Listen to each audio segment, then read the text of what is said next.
Much other stuff we can talk about. But here's what's interesting. I don't know if the Republicans who are running for this office know any of these things.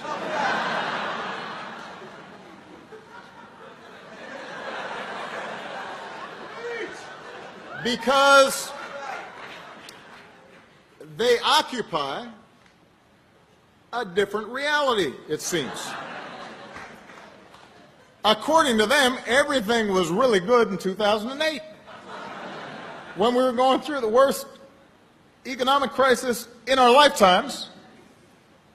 Unemployment and uninsured rates were up, and we were hopelessly addicted to foreign oil, and bin Laden was still on the loose. This apparently was the golden age that I messed up. I messed it up.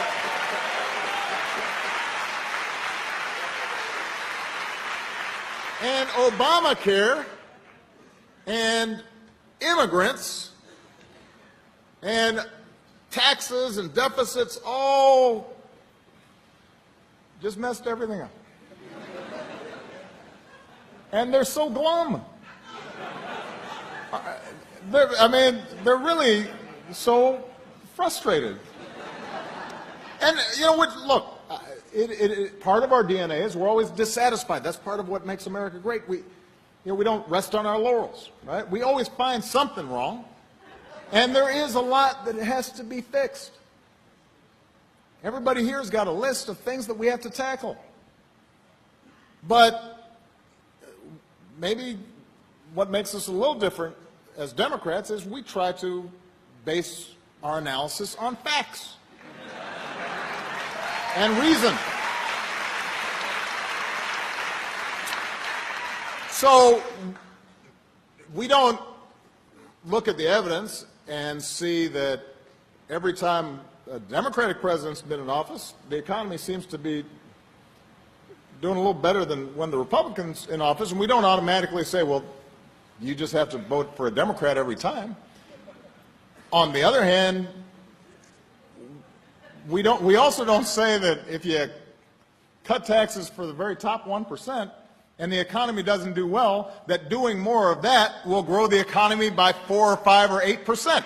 We don't do that either because that's factually seems to be incorrect.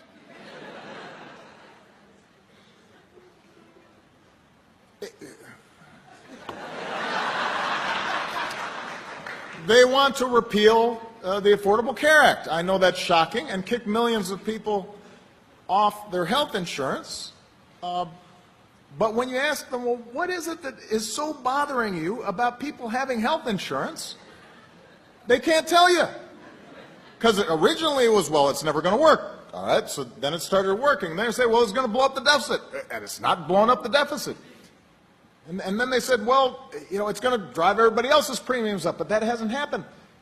So at some point you'd think they'd say, well, maybe we should just try to work to make health insurance even better, right?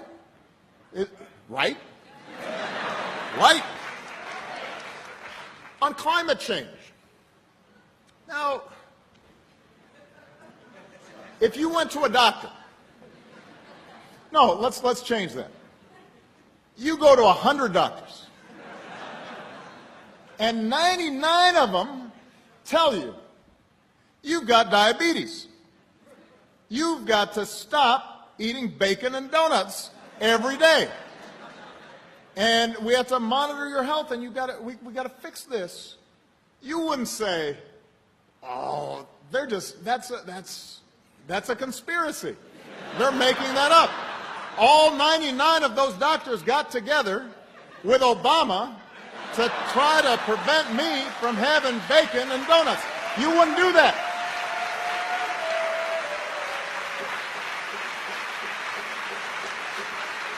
That's not what you do.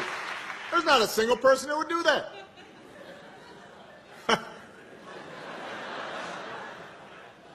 I mean, it'd be funny, but except this is about climate change. This was an analogy. And the planet's warming, 99% of scientists have said it's warming, and we've got the Republican chairman of the Senate Energy and Environment Committee carrying a snowball into the Senate chambers to show that there's still snow and that climate change isn't happening. I am not making that up. That's what happened. That's what happened. That's crazy.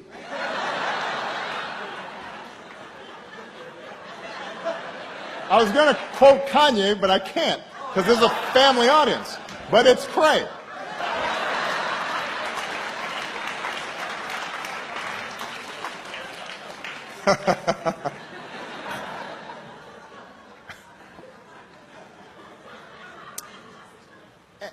And by the way, the same thing is true on foreign policy. I don't want to keep on going, but have you noticed that every one of these candidates say, Obama's weak. He's Putin's kicking sand in his face. When I talk to Putin, he's going to straighten out. Just looking at him, he's going to be. And then it turns out they can't handle a bunch of CNBC moderators at a debate.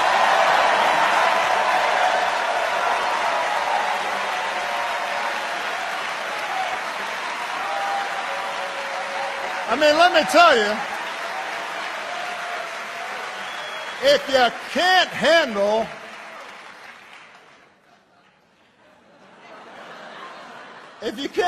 those guys,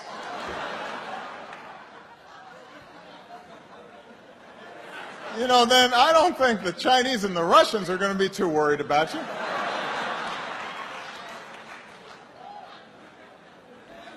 Anyway.